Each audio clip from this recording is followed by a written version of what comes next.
was. Harry has now become this sort of change agent prince, and in some ways is taken quite seriously by this. He isn't in all quarters, and William, as a result of Mexit, William has had to really close ranks with his father and Camilla and with the Princess of Wales. And he's had to, and he's known that, and he's done that. But as a result, it does make William the establishment prince. And I think this was William's way, beautifully executed, of reclaiming the change prince agenda.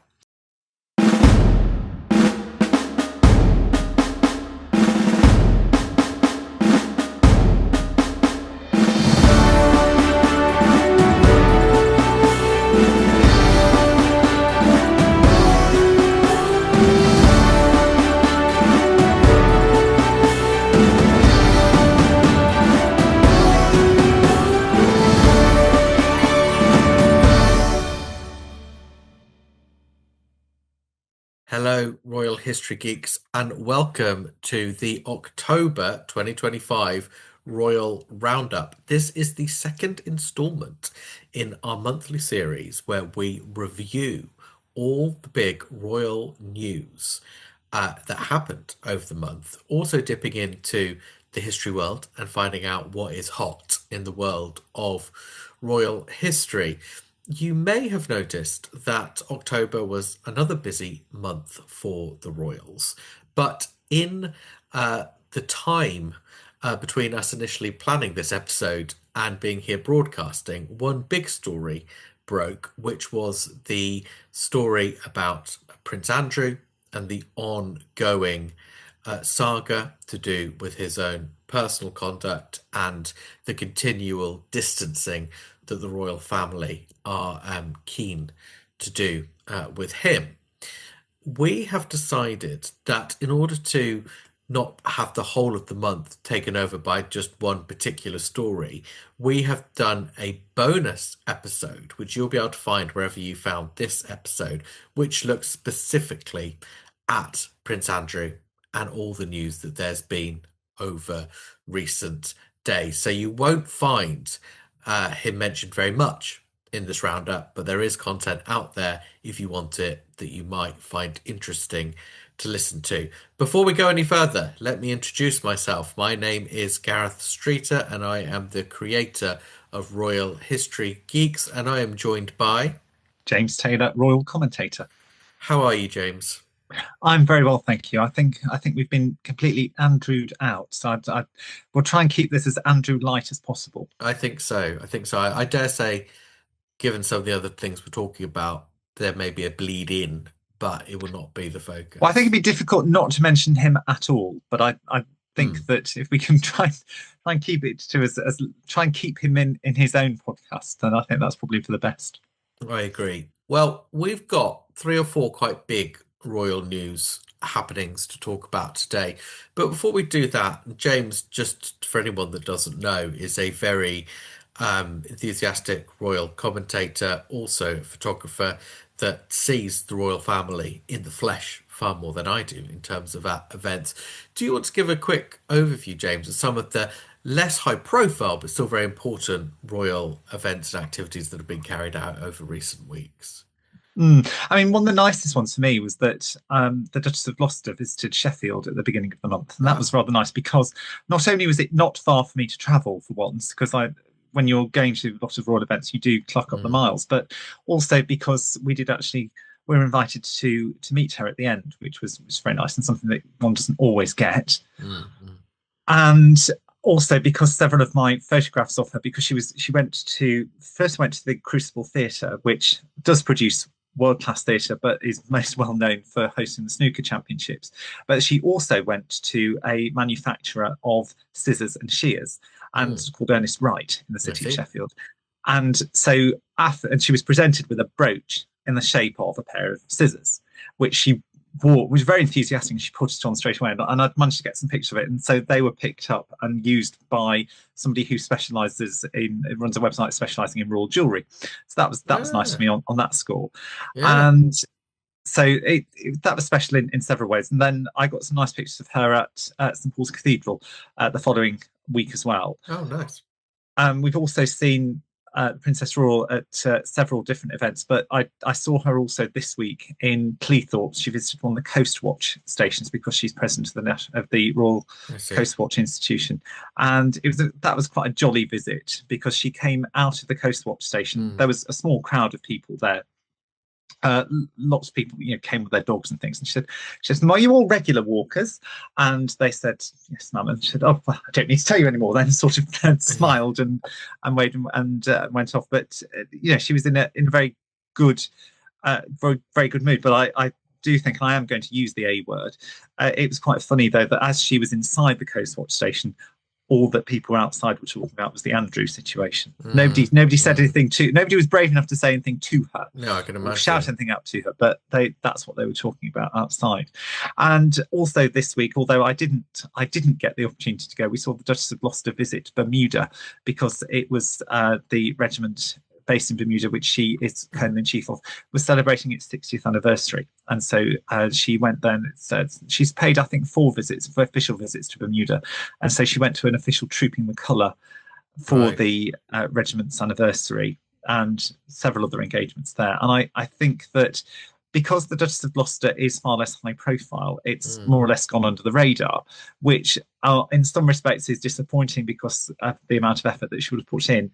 But it also means that there's much less scrutiny because if you look at the Prince and Princess of Wales visit to the Caribbean a few years ago, there was an awful lot of scrutiny there about how they might be treating people who live there, about the optics of them being seen in an open top Range Rover while they're reviewing the troops and all of that. Whereas, here, I would say that there was nothing different from we've seen in royal visits over the last 40, 50 years. Indeed, as there was with their visit a few years ago, but it's not received any near the same level of scrutiny or criticism or anything like that. They do work quite hard, Duchess of Gloucester, don't they? They do. You do see a lot. They are work, and I think you have to remember as well that he's now 81 and she's 79. Has he They are retired, of an age. the Duke? No, he's still working as a member of the royal family. He's Ah, just okay. he I saw him in Sheffield earlier this year, separate visit to the Duchess's visit, but saw him also in Chester. I've seen them in Hereford, seen him in London several times, and in Edinburgh. He still carries out a full list of engagements. Okay. Wow, they are busy. They are busy. Well, thinking about some of the more high-profile events, perhaps a good place to start with is with the most recent, which was the papal visit. So the state visit of Their Majesties the King and Queen to the Vatican, to the Holy See, which is interesting from a number of different perspectives, but is perhaps particularly interesting because, of course, the context that many will be aware of is that this isn't just uh, two, if you like, rulers of states meeting. This is two heads of churches meeting, Mm. and I think that's very Yes, much been the narrative, hasn't it? yes, and it's very significant because there was the formal break from Rome under Henry VIII in 1534, and it's far too complex to just say that he gave up Rome so that he could marry so they could divorce Catherine of Aragon and marry Anne Boleyn. Although that one might say that that was the catalyst for it. Yeah. There were other aspects there, It being able to it seize was church property and it was his catalyst for it. Others around him had more theological reasons, but for Henry yes, himself, that was, I mean, it's not that much of an oversimplification, actually. no, but I think that no, and indeed because Henry was somebody who was against the reformist movement and was religiously still very Catholic in his form of worship. So it's not true to say that he was a reformer. He appointed himself as the head of the church in England, but wanted the worship to carry on very much as it was before. There was If very I were being little. really technical here, I'd say he probably was a reforming Catholic, but not a Protestant, if you want to be really, Yes, really strict well, yes, that's on that. that. Well, to be fair, But so I'm was thinking Catherine of. of Aragon, actually. They were both Well, quite she was. pro-reform I mean, within. Catherine of Aragon was. Well, if you remember, they were both very close to figures like Thomas More and to Erasmus. The And humanists, yeah. yes, yes. And so, I mean, Catherine of Aragon did receive a great humanist education. I think that when people look at her as a great religious traditionalist, which is Mm. is the often the narrative, because she was obviously a Roman Catholic, there, I think that is a gross oversimplification, Yes, it because she is, was yeah. somebody who was interested in translation of texts and also in the humanist movement, but Yes. within, but staying within the Catholic Church, not looking to become a Protestant. But I think that what is significant here is that it's the first time that you have seen the two of them, the Pope and the King as the head of the Church of England, Mm. praying together in Mm. public. And I think that that is a very significant step. It has to be remembered that they were going to pay this state visit earlier in the year, because they did pay a state visit to Italy Mm. just before Mm. Easter. But at that time, that was when Pope Francis had been taken to Yes. hospital, and he was released from hospital before the King and Queen's visit, and they did pay a private visit to him, and then he died shortly after Easter, and Mm. so this state visit was rescheduled. From these formal events were going to take place earlier in the year, but obviously under Pope Leo. Now it is, but I think that it's significant, but also the fact that the Pope has granted the King um, a, a, a formal title as Royal Confrater of St Paul's of the Basilica outside of St Paul outside the walls. So that's he's given him a formal title rather than just an exchange of gifts. Also, the Queen received a papal honour, which she wore pinned to her dress during the visit. And that the King was also given a seat which has his coat of arms on, his cipher on, which again can be used by his successors and by any representatives. And so I think that it does show a much greater level of understanding and a much greater level um, of unity between the two churches and between the heads of the two churches than we've seen before. We must remember as well that the late Queen visited the Vatican herself on four occasions, once as princess and three times as queen, and she received both Pope John Paul II and Pope Benedict in this country too on state visits. So it is a It's continuation of a friendly process that was relations already for a begun. long time, hasn't there? It's not like Yes. this is, it would be wrong to see this as the sort of the moment that they were mending some great rift caused from the No, and I 1530s. think that that is how it has been reported in some circles, and it's that is far from the case. But I think that the fact that you've seen those formal exchanges and the formal seat at the table, if you like, for the king in Mm. Vatican City, being recognised as not only as another head of state, but also head of another church, and also the king met while he was there priests in training from both from the United Kingdom and from other Commonwealth countries as well, which again is something that we've not seen so much of before. The King, of course, was a prominent member of the congregation at the Duchess of Kent's funeral at Westminster Cathedral last month, which I know we discussed at the time. And I think that's again significant, the fact not only that the Duchess of Kent had become a practicing Catholic herself, but also her funeral was held at Westminster Cathedral with the Dean of Windsor, the Anglican Dean of Windsor, taking part in the service, and also that the King was there as a prominent guest rather than sending a representative as he could have done. So I think that all of these things put together show a great thawing in relations between the Anglican and the Catholic churches, although it must be said that there are still great issues of doctrine and of theology, that there is a gap between the two, most notably with the ordination of women, firstly as priests and then as bishops, and of course the continuing debate about the same-sex marriage within the Church of England. The Church of England is currently has a form of wording for prayers to be said for same-sex couples in church, although they've fallen short of a blessing and of same-sex marriage in church. But it is much further down the road at looking at formally acknowledging those relationships than the Catholic churches. So there are differences in theology There's, between the there's two, but deep doctrinal nevertheless, differences, aren't there? I mean, there's very different approaches to yes, there are. sacrament. There's There are. there's the whole I can never say it, Transubstantiation. transubstantiation, or Yes. consubstantiation, arguably, as the Yes. Anglicans, some Anglicans believe. There's all of that. There's Mariology. There's lots, but I suppose that you can have an an interfaith dialogue without having agreement, can't you? And you can make You a can, sort of and statement of unity without agreeing. indeed, and we've seen in recent years where the king has visited mosques. He has he's a visitor of the mosque in Oxford, which covers the town of Windsor.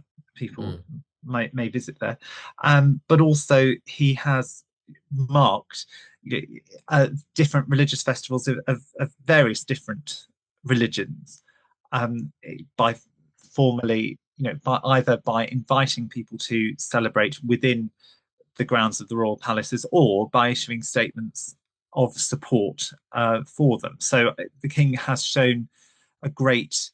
He's always said that he wants to be defender of faith in its broadest sense, rather than just being defender of the faith as the supreme governor of the Church of England. And I think that he's shown. I was going to ask you about that actually, because I think so. For me, I was raised nonconformist. So though I've always been enthusiastic monarchist, the church bit of it doesn't make a great deal of sense. Because I've always been raised in a belief that church should be disestablished. There shouldn't be states and nations linked in that sense. But one of the things that Charles, and I've always felt sorry for the current king because it seemed to me that Charles had years ago this broad plan that he was going to do three real things when he became king. One was to really be a champion of the environment, but since that time, the zeitgeist has moved on that, and it's very difficult now for him to do that because it would become party political, and he's not meant to become party political. The second was the shrinking of the royal family or the streamlining of the royal family, but that's sort of not really been possible because people have just gone away. So Well, I he think it sort hasn't of been able happened, but to. not, but more through accident Yeah, than design. but not in a really ordered No. kind of, and he hasn't really been able to restrict the titles, which he probably wanted to do because of the potential outcry for the issues the Duchess of Sussex around the issues the Duchess of Sussex has highlighted. And then the third thing was he did want to be, as you said, defender of faith, not which when he first said that in the 80s or 90s was seen as very, very woolly kind of thing to say, but I think is now much more a much more culturally relevant thing to say. He and I wonder therefore whether for him this visit was more than just a visit, but was really a part of the Charles legacy that he desperately wants to secure, and who can blame him for that? Yes, I think that's true. And I think it's also one of those things that it's a chance for him to bring something to fruition that he has been working behind the scenes for a long time. Mm, Because I couldn't have seen this happening during his mother's reign, although there was a great thawing of relations with the papacy during Queen Elizabeth II's reign. As I say, she received several yes, popes and visited the Vatican. It fell far short of this formal yes, relaxation or formal acceptance of the mm. two and accepting positions and receiving honours. And so I think that it's for him, yes, it would be naive if one didn't think that there was a question of legacy there. But I think that to look at it just in terms of legacy is probably a little bit disingenuous because I Yes. think that it is something which is strongly and it's very heartfelt for him. It's not just a question of I'm doing this because I want to secure my legacy. It's something that I think he does genuinely believe in too. Yes. I think because he had made those pronouncements, which were seen to be more interfaith in his younger years, it does lead people. And again, being from both of us having a church background, I know it has led people to suggest that Charles is less personally committed to the Christian faith than his mother was. My understanding is that that's not true, and that he does actually have a very profoundly deep Christian faith himself. Well, I think that the king he's spoken a lot about religious relations and interfaith Mm, relations, but has spoken less about his personal faith than, say, his mother did. And I think that's partly because he's not had the same opportunities because she did that each year at Christmas. The um speaking of relationships between the British King and the Pope, as you have said, James, they have thawed immeasurably in recent decades. But that cannot be said for the early 17th century and the reign of Britain's first king, James the First and Sixth, which is a nice little segue for me to introduce the history corner for this month. I had the pleasure earlier of catching up with Gareth Russell, who has been the author of many high profile history books, royal history books, and has recently this year published a book called Queen James, The Life and Loves of Britain's First King. This book is now set for release in North America in the weeks to come. And I had the opportunity of speaking to Gareth all about it.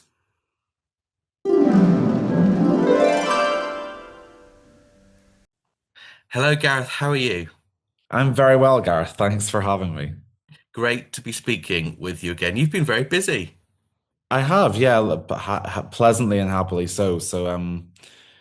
But the biography of James that we'll be talking about has kept me nice and busy. So it's been a busy autumn, and here in the UK, for any viewers overseas, it's really this period, autumn and late spring, are when most of the big literary and book festivals are. So it's kind of a Coachella for nerds, I think, is Coachella for book lovers. Nerds like myself. It's a busy time, but a great time. I enjoy it. Well, for nerds like me, I feel like I'm interviewing a touring rock star. So we're all in this together, put it that way. So your new book, which came out in the UK in recent months, Queen James, Yeah, is, I believe, set for a US release it in the is. coming weeks. Remind me what the book will be called in the US. In the US and in Canada, it's The Six Loves of James the First, and this was uh, it's there's a couple of boring reasons for that. One of which is that a few American publishers, mine included, are quite keen to move away from book titles that have subtitles. So, like for Right. instance, with the Queen James, it's Queen James, The Life and Loves of Britain's First King. They were keen to get a title that covered all of it and didn't need an explanatory subtitle. And after my editor read it, he was very lovely about it, and they said they wanted to position it as one of their Christmas releases, which is very nice indeed, and a nice gesture, a lovely move from them. But he also felt that for him, having read it, it was as interesting and as important as Henry VIII's Six Wives. And he said, "Can Mm. we come up with something? Is there a way that we can acknowledge this Mm. theme for American and Canadian readers?" So we came up with the Six Loves of James the First. I have to say, I mean, some people have very strong preferences between the two titles. And interestingly, actually, this last week I was with Tracy Borman at Cheltenham, and we there was a gentleman in the queue, and he said I much prefer the American title. So a Right. lot of people land either way. I'm in the quite fortunate position that I like both Mm. equally, and the only differences between the two issues really is that there was one image of his wife, Anna of Denmark, Mm. that the rights weren't international for the image. It was all so boring. Oh, wow. But we got. I sort of went to a very lovely collection in America that there was a Gilded Age collection, and they had an original gorgeous miniature of Anna that they very kindly allowed us to use for the American edition to replace the one with the European rights. So that's the only two nice different images of Anna are really the only textual differences. Well, it gives UK readers a real an excuse to justify getting the US Canadian Well, version. So, it's quite it's also it's sometimes the images that the plate section they call it, you'll know this, but I was when I joined publishing, I knew nothing, like, and I think people just assumed assumed she knew the lingo. Mm. We'll go through the plate section. And I was like, I'm just going to have to wait and see what this is. Yeah. But the illustrations, the plate section is sometimes one of the last things you get to see the mock-ups of before it Mm. goes. And this it's a miniature of Anna, but one of the things that's quite I'm sure you see this all the time, but the details they can pack into the miniatures are really extraordinary. Mm. Fascinating. Well, I will certainly be trying to get my hands on the North American version as well. I love the North American title because it's reminiscent to me of, I think, ever since Alison Weir first wrote that great Six Wives of Henry VIII book, almost 40 years ago, it must have been now, or getting on for Yeah, yeah, yeah. 35. 35, yeah, 35. It was early 90s, wasn't it? Yeah, Yeah. it was. It was. I think ever since then, people have realized not only is it from a publishing perspective an interesting perspective of looking at a so-called well-known reign, to look at Mhm. it through the prism of his wives, but actually from a historical point of view as well. If you look at, I think this particularly came out later with the David Starkey, the David Lloyd's books on the Sixth Wives. When you're looking at events from their perspective, you're engaging with slightly different sources, and Yes. you are actually gleaning and gaining new understanding of that reign, a reign which perhaps may have been considered relatively well explored previously. Were you interested when you were approaching James Mhm. about finding a different angle to or vantage point to look at him from, and did this provide one for you? Yes and yes, and great question. Thank you. Yes, I did, Gareth, because I think you have to have something different to justify the book. I mean, ultimately, people are parting with their money and their time, both of which are finite, and I take it quite seriously that Yes. that you have to be giving something that's worth that. Yeah. And as a reader myself, that's what I'm looking for. I think there are many trodden topics in history, and there's nothing wrong with new books on them, but they cannot be simply um, repackaged versions of something that's been written Yeah. before. So, yes, this did. I was surprised that a book like this, with this focus, hadn't been written before. Mm. I was aware that from a very basic early reading, that there were a lot more sources for two of his later love affairs with Robert Carr and George Villiers. And I had concerns. I was deeply worried that the Scottish period of his life, the sources would be more anemic or maybe Mm. Mm. non-existent. And so that did require a lot more research, and they are there. It took a lot of truffling.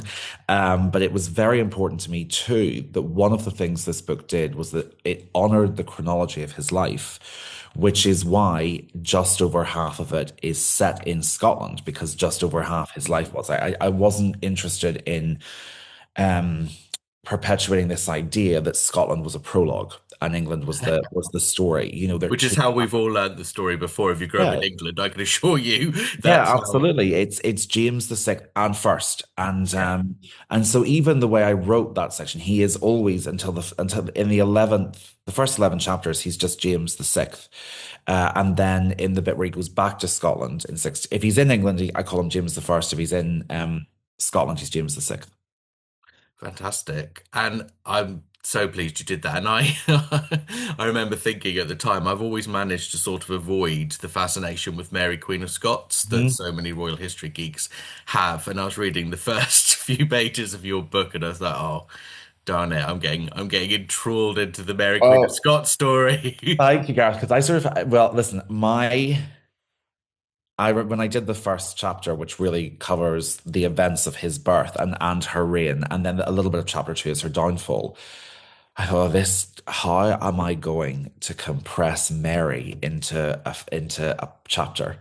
Um, but actually, I agree with that. I found her a messier character than I thought, and I had a lot more sympathy for her by the end of writing this book. But I also could understand why people loved her and also distrusted her, different people. So she, to me, was one of the fascinating figures that surround James. Yeah, he just seems to have started with a collection of colourful characters around him from beginning to end, and no wonder, in a sense, he ended up being one of them himself.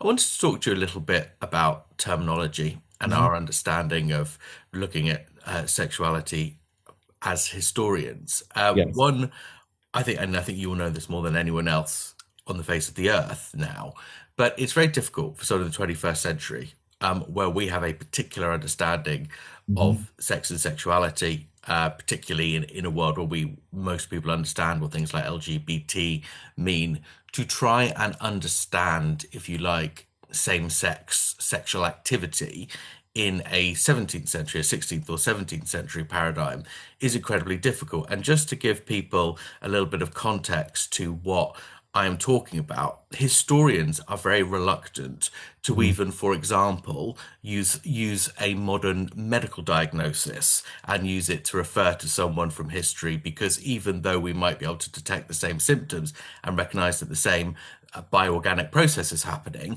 there is a strong understanding that a diagnosis of a disease happens in a cultural, a social, and historical context, and therefore can be wildly inappropriate to apply outside of that traditional historical context. And if that's the case with a biomedical condition, which one might think to have a degree of consistency, how much more must that have been the case with sexuality? And how did you find the mindset to use and the words to use? Mm. Well, I have an appendix at the back of the book because I think those are all fair questions, and I wanted to take my time discussing them. It's interesting. I think with the concern over biomedical diseases, for instance, people be fairly comfortable saying it was breast cancer for Louis XIV's mother Anne of Austria because they mentioned that word in the sources. One of the reasons for the reticence on the biomedical uh, precision is that there are still more things dreamt of in heaven and earth, Horatio sort of thing, which is that diseases even today have a multiplicity of possible symptoms and even things that we think are very clearly defined might not be. So, for another interesting example, is Anne Boleyn's grandmother on her father's side, Margaret Boleyn or Margaret Butler, as she was born, and she's simply referred to as mad. Mm, The madness of Lady Margaret. And actually, if you go into it, it's fairly clear it was dementia, but we say mm. we don't specify the kind because we can't go any further than that. Yeah, yeah. So there are similarities with discussing sexuality, and there are big differences. One of which is that there are not as many possible iterations of sexuality as there are even of an individual disease. So you can Although hold. some these days might disagree with you on this. Well, if you think about how many diseases there are, and then even things like dementia has dozens of different variations. So even the most energetic definition of sexuality, I think will lose out on the numbers to biomedical reasons. But one of the things I had to do, and I talk about this in the appendix, is you have to avoid presentism, but you also have to avoid a kind of militant anti-presentism, which seems to assume that if we know about something and think about something and experience something, then the past cannot have had that. Mm, And it's much more of it's an overreaction to something. And with the case of sexuality, I had to let myself sail free, if you like, from two things. One was the term gay, mm, which I'm very happy using in interviews because I think sometimes what we do, particularly today, is that we tie ourselves in knots over words until you can't have a conversation at all. And you're sort of, well, you can't say gay, you can't say that. People are intelligent enough to understand the nuances, but not in a book. And the reason for that is, I didn't use it in the book. The reason being is that gay is our word for an eternal reality. So homosexuality has existed as long as we have, but gay, as you say, is a very modern interpretation of it. And I like to think of it as the verb version of homosexuality because okay. every word being gay and coming out and everything about how we conceive of um, being gay is that it's a journey and it's a process Mm, to do things. Whereas that is not possible in the 16th and 17th century. There is no there that they can get to. So what I did was I decided the second big step was to flee the Kinsey scale, uh, and to not approach things from an ontological perspective, which I think people do.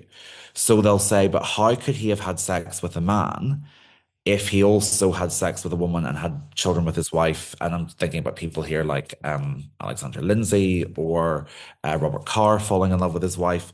And to me, that is starting from the position of, well, let's make the conclusion the evidence. And that's not how you do it. So for me, if there was clear evidence that they were romantically or sexually involved with James, even if they had relationships with women, what I did was I just tell the reader that. And trust your reader's intelligence. A big part of this is that we can't micromanage what we tell a reader. You have to have every faith that they'll get it. Yes. And for me, there is the evidence is not ambiguous with James at all. You are talking about erotic letters. Mm. There are clear romantic letters, and you and I were talking about just before we were recorded. We're really leaving a long cultural aftershock that's become that is spread so far from academia, it's now a meme, which is you've seen it online. Historian will say they're just good friends. That joke. And that really does come from the 1990s from a very gifted historian, one of whom, Alan Bray, was a genius in his analysis of Renaissance and Elizabethan literature. But he was also a very devout Christian and gay and struggled with that. And he wrote a book I called can't relate to that at all, just so you know. well, he wrote a book called The Friend, in which he kind of I'm not alone in thinking that it was a very interesting book, but it cast a long shadow in which he went through evidence like men being buried in adjoining tombs and being depicted in the same pose as marital couples and leaving everything to each other and sharing it. He went through all of it and he said, no, you can't assume it was sexual. And it has created 30 years in which we're looking at sources and going, oh, if it walks like a duck and it quacks like a duck, it's a cat. And we look at minuscule evidence that is provided to say things like this person was a mistress of Henry VIII or Edward IV. And part of what this book is Mm. trying to do is to just use the sources that are there and to say that if the Duke of Buckingham writes to James and says, I cannot wait to feel your thighs in my arms Yeah, again, yeah. they're not friends. If James says, sweetheart, I wept this day because I wanted nothing more than to have you in my arms, it's not his mate. And if there's a letter that I didn't, it hadn't factored through. I was doing the audiobook of this, but there's a lot of talk about what joy someone's hand can bring.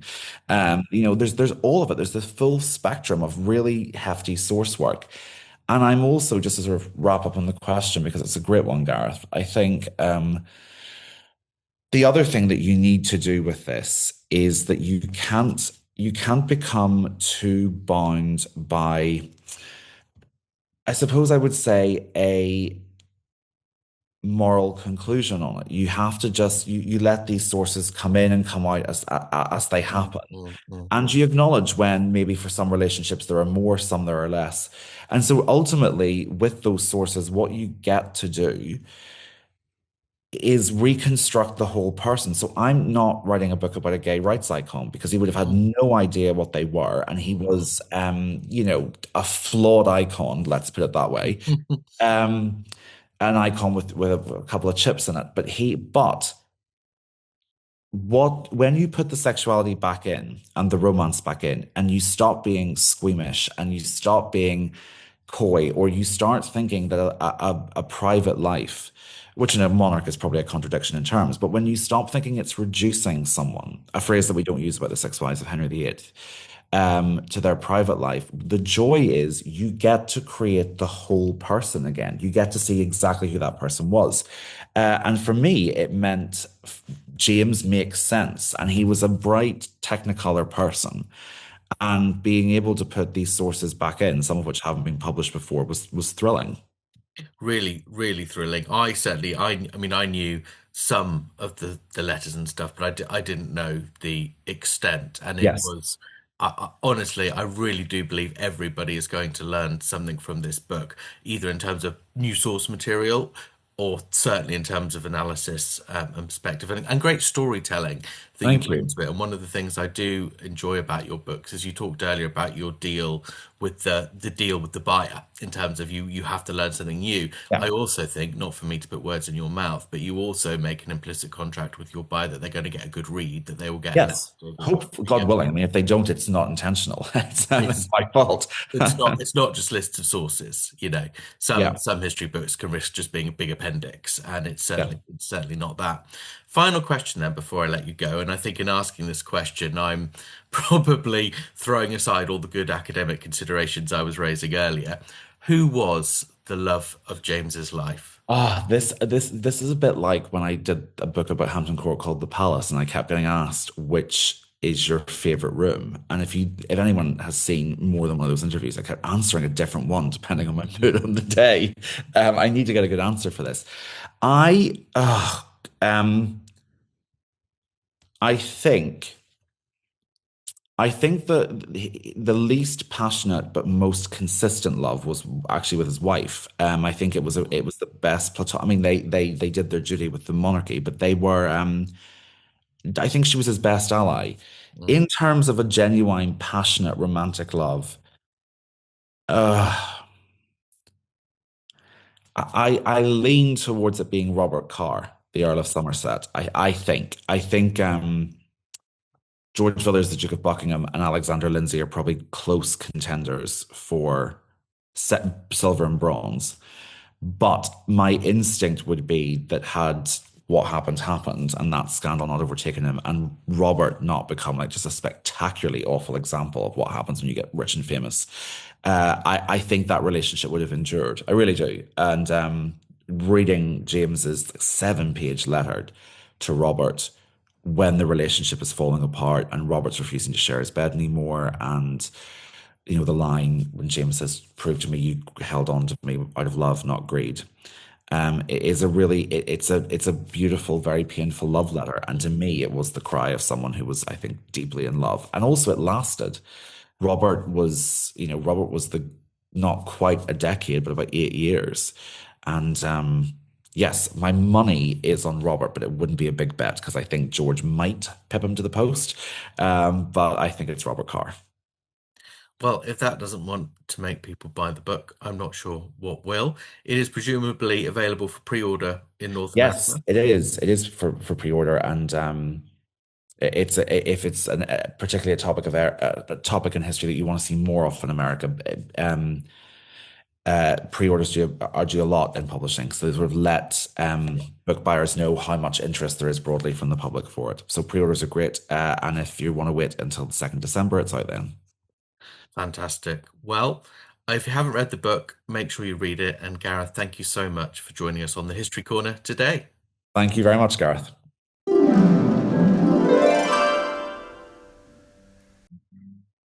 And we are back. It was great to speak to Gareth. I hope you all found that as interesting as I did.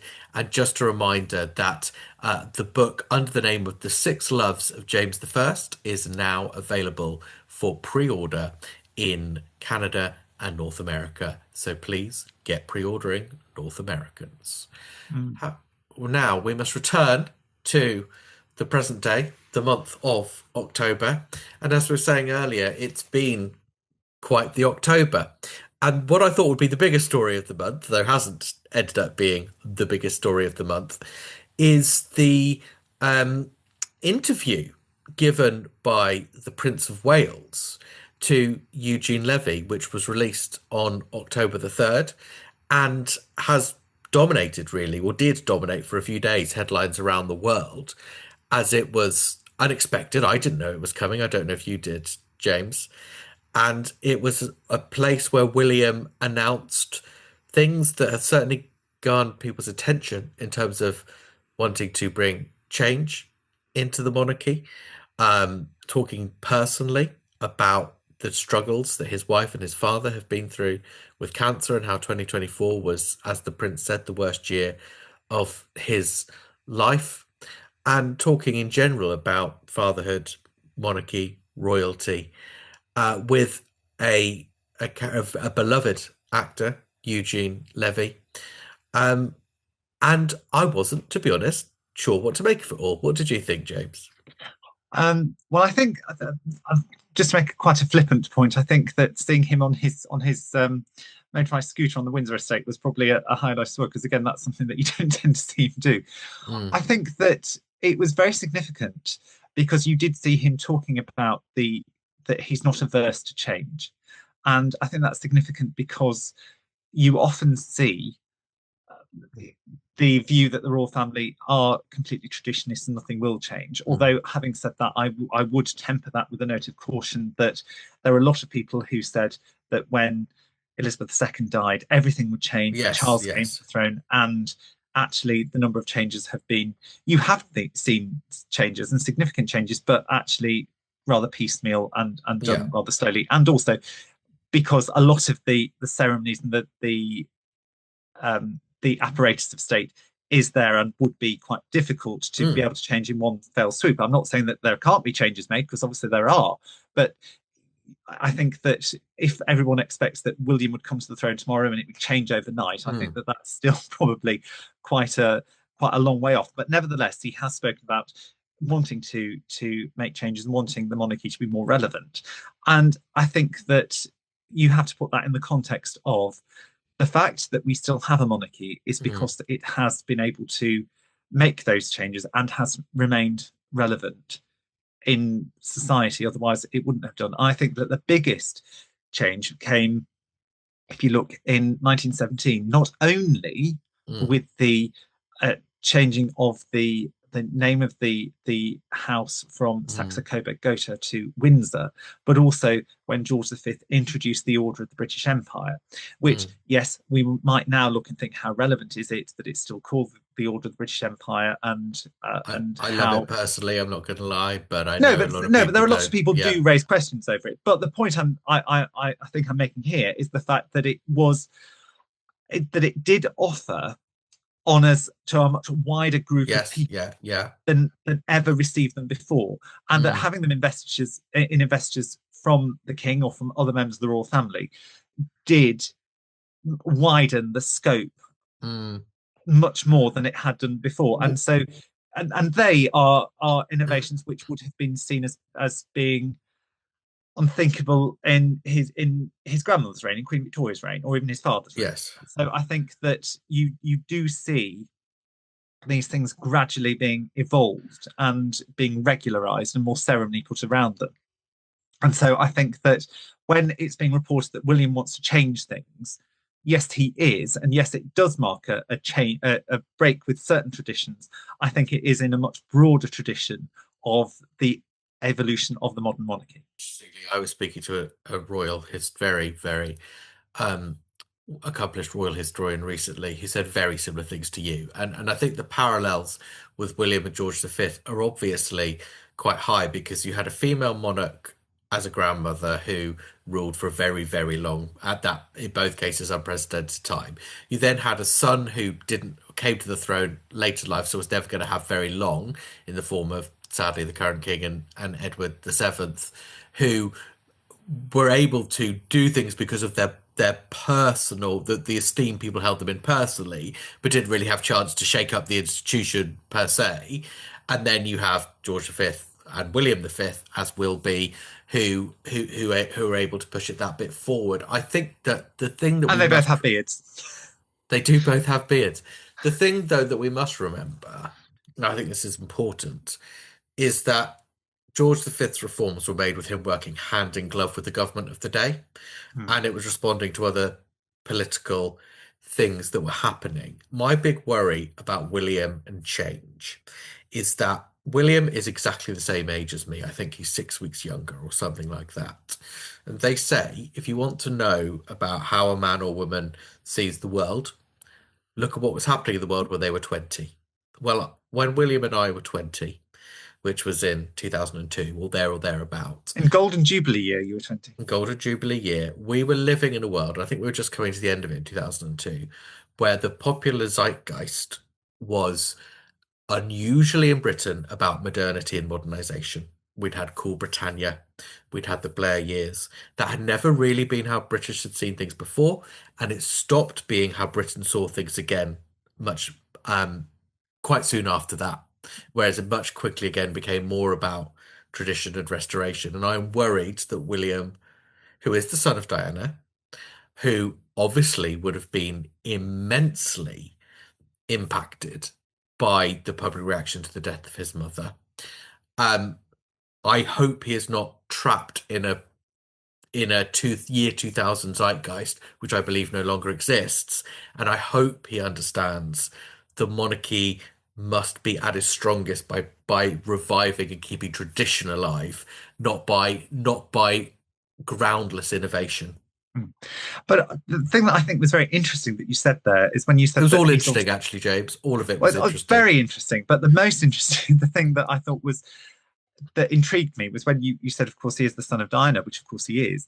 But then you get a lot of Harry and Meghan's supporters, the Sussex squad, Yeah. who then say that Harry's the one who's Diana's son and William's Charles's son, and But that he's the worst of Charles. Harry Harry's the more or less best of says Diana. that in his book when he Well, makes he does that more or less. goaded thing But about he William says it doesn't look like Diana anymore, which is just a horrible thing to say.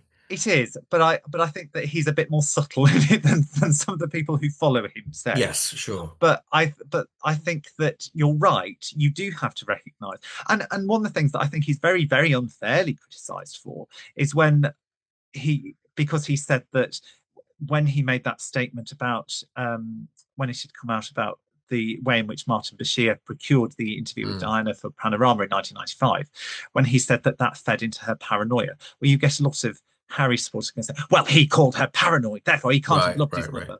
And I think actually what he's saying is that those actions severely impacted on her. Yes, yes. And so I think that's showing far more active compassion and love than they would ever want to admit or to agree. I think you're right. I think that there is a risk of innovation for innovation's sake and for changing things to your own personal liking rather than necessarily because you want to get the best out of the institution that you're serving. And I think that one of the things that I would say that the Prince of Wales has to be particularly careful of is that they have both, and I realised that because of the Princess of Wales illness and in the few years before that COVID, that severely impacted the amount of time and the number of appearances that they've made in public, and also in the last few weeks it's increased. He has significantly increased the number of appearances that he's been making. I mean, I saw him just last week at the opening of when he visited the London ambulance service for its 60th anniversary. And again, we're seeing more appearances. But I think that the way in which he has moved away from visiting large town or city centres that you saw his parents do 30 and 40 years ago, the fact that means that people who meet the Prince and Princess of Wales are utterly charmed by them. And that's certainly true when they visit different organisations. But the fact that a lot of those visits aren't announced in advance and also means that because they're visiting specific places rather than doing walkabouts and areas, it's a much smaller cross section of people who actually get the opportunity to go and see them and experience them. And I think that they've moved to a model where they are filming what they're doing a lot more and then releasing it later. And I actually really like what they're doing with that. I think that those films are very well put together, very well released, and show them in a very good light. But I think that the late Queen used to say, I have to be seen to be believed. Yes, I think that there's no substitute for doing that. And I realised that he spoke at length about his family and about protecting his children. And I think that, who could criticise a parent for wanting to keep his children safe, protected? But I think as well that there needs to be an element of balance between the public role and the public facing side where people are able to see and well, when I say get to know, I do realise that that when you see a member of the royal family out in public, it's never going to be anything more than fleeting. But it does give people the opportunity to see them and form an Yes. opinion for themselves. Oh, And so I agreed. think there's no substitute for doing that. And I think that you have to get that balance right. But I would say that he's broadly got got the I'd say broadly he's got things right. It's just a question of getting that balance right. But I think in terms of wanting to innovate and wanting to keep the monarchy accessible, approachable, and in line with modern society, Yes. I think is the way in which to go. But it's sometimes a question about the detail. Well, one thing he's certainly got right is the execution of this as a piece of publicity, as a piece of public relations and communications, because if his objectives were what I assume his objectives were, I think he has achieved them. It seems to me that William has been reflecting on something like the following. So he was always, going back to when we were much younger, the sort of change prince. He did actually, I think, have that heir to Diana mentality of I want to make the monarchy a little bit more like it would have suited my very popular mother, at the same time as respecting my father and my grandmother enormously, and his grandfather, which he talked about specifically. And Yes, William had always been seen as a bit of a change agent and wanted to be seen that way. Harry was just seen as a sort of happy-go-lucky or Harry-go-lucky sidekick that would yes, probably support William in whatever he wanted to do, but he had no, if you like, small p political agenda at all. He was just the "Wee, let's have a beer while we're doing it" kind of thing. mm, And I think what William probably feels has been lost since Mexit is that Harry has been now the Harry's actually ended up being quite articulate. He actually presents things quite well, I think. I would never take that away from him. Was Harry has now become this sort of change agent prince. And in some ways is taken quite seriously by this. He isn't in all quarters. And William, as a result of Mexit, William has had to really close ranks with his father and Camilla and with the Princess of Wales. And he's had to, and he's known that, and he's done that. But as a result, it does make William the establishment prince. And I think this was William's way, beautifully executed, of reclaiming the change prince agenda and showing that he is, because as I think you were saying when we were speaking before recording, he didn't actually say anything he hadn't said before, which I agree with. He hadn't, but it was very cleverly articulated um, and fresh for people that haven't heard him speak like that for a long time. And the choice of Eugene Levy was absolutely brilliant because he is someone that is pretty beloved across generations. He's a very intergenerational figure. And of course, he, and I'm sure that this is no coincidence, he gets traction in America. And yes. I don't think that's a coincidence. No, I think you're right. I think the fact that he had, I think he's chosen very well there, choosing somebody who is not only well known across the world, but also particularly in America. And the fact that I think that that will help reclaim some of that Mm, because I think as well, it's not just about the American market, it's about the worldwide market. And mm, because he wants to be seen as being future king and statesman on the world stage in its broadest sense. And so I think that mm, by choosing somebody and using a streaming platform like Apple mm, will help mm, mm. in making getting that message out there to a much wider audience than simply the domestic UK audience. Do you think the king knew this was coming? I'd be very surprised if it had been executed, especially with it being filmed at Windsor without any of True, the king's true, true. knowledge. Whether he knew the exact details about what was going to be discussed, I couldn't say. Mm, I would say that the King and the Prince of Wales, while there are generally comments about how close are they, and that the King that they may not necessarily see eye to eye on a lot of issues, but as you say, they've because of what's happened with the Duke of Sussex, they've had to close ranks, and so therefore I think that they are, even if they don't always see eye to eye, I think they are in close I wondered whether there was a hint of rebellion. communication with each other. Rebellion's too strong a word, but was there a hint of defiance? There may have been. Williams. Yeah, there may have been, as in showing I want to do, but if there were, then it was done in a respectful way, because there was Mm, no hint of, oh well, I can't wait to be king, and as soon as I am, I'm throwing yeah. everything out. And because he spoke very respectfully, not only of his father but also both his grandparents. And I think that if he were wanting to show any kind of Mm, rebellion, then he could have done so in a much more, he could have done it in a much more bombastic way, mm, which mm, would have shown that he had his own agenda rather than mm, being respectful of the generations that not only have gone before him but are still there and in power. mm, I think we've seen very little that the Prince of Wales is keen to take the throne immediately and to to completely throw everything out. I think that while he's drawing a demarcation line and making clear what his intentions are, he's done it in a way which is respectful, and which also shows that he has the institution at heart rather than simply, this is what I want to do. mm. Yeah, I and as well, because although in this interview the Prince of Wales spoke about 2024 being the most difficult year of his life, with the illness of both the Princess of Wales and of the King, we also saw a very personal interview which was released on World Mental Health Day as well on the 10th of October, so hot on the heels of this one, where the King was shown with Rhiannon Mannings, who spoke about her husband's suicide just a few days after they lost their son at a year old in 2012. Now, there has been criticism of the Prince of Wales that he might have been exploiting this woman, and also because he had spoken to her in a documentary for the BBC several years ago, when the Royal Foundation set up Heads Together. But nevertheless, I think again it was one of those things that was deeply personal, Mm, mm, and we did see him close to tears talking about